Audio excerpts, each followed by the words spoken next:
Hi everyone, and welcome back to my channel, Financially Fit with Katie. I hope you're all doing well. I hope you're having a great summer. So today what we're going to talk about is lifestyle creep. Now, you may be asking yourself, what is lifestyle creep? I've never heard of this before.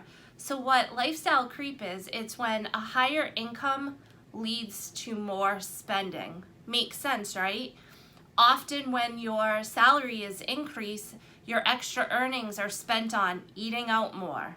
Maybe you're upgrading your living space, buying a new wardrobe, instead of utilizing that money towards your long-term goals of maybe saving more for retirement, putting money aside to buy your first home, paying off student debts or other consumer debts. So if you are worried that you may have fallen victim to lifestyle creep, which you know what? I'm sure I'm guilty of that along the way somewhere. Here are a few tips that you can go through to see, okay, have I indeed fallen victim to it? And if I have, how can I break out of that cycle of overspending and undersaving? So the first thing that you want to do is you want to determine your personal inflation rate. Now, what I mean by that is you want to take a look at the prior year. So this is where, and I've stressed it in other videos if you've been watching them, if you're utilizing a cash tracking system like mint.com, or maybe you have attached to your bank account, you're downloading information into QuickBooks or Quicken, the best way to kind of get ahead, you've got to have a handle on what your cash flow is. What's coming in for income and what's going out. So in order to get that personal inflation rate, you want to look at, in the prior year, before your salary went up, what percentage of your paycheck did you spend, and then compare that to where you're at. So that will kind of give you a gauge of, all right, the percentage, when either increased higher or maybe you kind of stayed around the same. Once you do that, then it's really important to go through your budget, review where you're at. If you're using the 50-30-20 budget, you want to update those numbers because now your overall net income has gone up. So that is going to adjust the numbers of what you have available to spend, but often you're just looking at those numbers and maybe like your fixed and your discretionary spending. People often avoid looking at increasing or making updates to what they're saving. So you really want to make sure that you're going through that and really look at the numbers. Really spend some time on where is the spending going? Where is my cash going? Next, you want to plan ahead.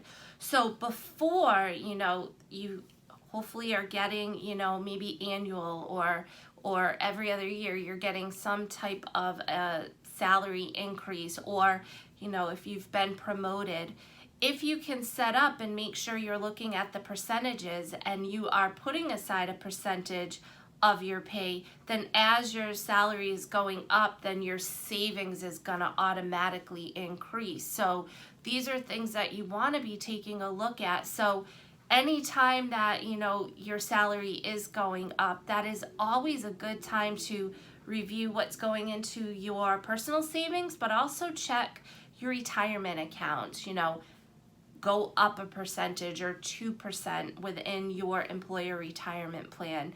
It will really go a long way, and often that's all done before you're even paid, so it fits perfectly into your budget. And lastly, when your salary goes up, that doesn't mean now everything has to go into savings. You do want to keep some out that you can, spend on things that are important to you that you want. So, some of those discretionary expenses, but what I want to stress there is practice spending with intention. So, if you are, again, utilizing the budget, the 50% is going to go to your needs, your rent, your mortgage, your utilities. 30% is going to go to your discretionary or your lifestyle spending. That number, when I'm working with my clients, we take a look and we see what that number is. What is, based on your overall net income, what is that 30%? What do you have available on a monthly basis to spend on, the things that you want, the things that you enjoy? You work hard for your money. So you want to be able to, have money to spend, but you want to stay within those limits, and you want to make sure that you are putting money aside in savings. So I'll tell clients, you have X, Y, and Z to spend. It doesn't matter what you're spending them on, but practice intention, stay within those numbers. If you're staying within those limits, you're not going to be forced to now all of a sudden rely on credit cards and get yourself in a position where, you've got so much debt and you just don't have enough cash flow to come in. So I want you to enjoy it. You work hard for your money. So again, I hope that, this either, one tip you found helpful, maybe all of it. Maybe you've never heard of lifestyle creep and you're thinking to yourself like, oh my gosh, I do that. I have fallen into that. So just remember, there's always time to reflect and reorganize your finances. It's just you've got to make sure that you're planning. You've got to be looking at these numbers, and you have to know what's coming in and what's going out. So again, if you have not subscribed to my channel, please hit the button below. You'll be notified when new videos are uploaded. If you think that this video could help a coworker, family member, friend, please share. My intention is to get these videos out so that they can be a resource to someone who needs that, who wants to get ahead and start to feel financially confident in their life. So until next time, everyone, take care, be well, bye.